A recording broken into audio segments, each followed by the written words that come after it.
In this lesson, I want to show you how to create a ribbed sphere. Let's get started by creating a circle. Turn on grid point snappings. Here's a circle like this. Let's also create another circle like this. Apply the array modifier. Select the spline and choose our circle.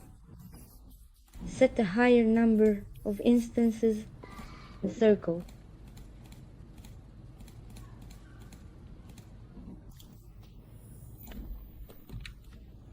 Like this. Delete it.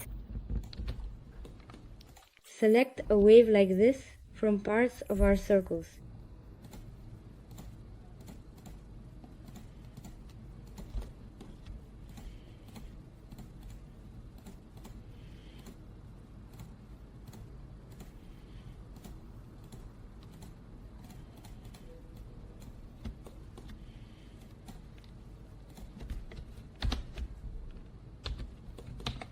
Select everything and press.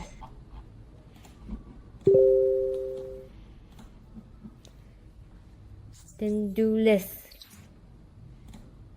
Like this. Add another axis. Like this. Enable world core and press mirror. Then convert this half into a visible mesh. Pivot on effect. Pivot to center object and rotate it by 60 degrees. We get a very clever little sphere like this. We can turn off the grid and hide this ridge here. This is the result we get in the end. Bye bye everyone.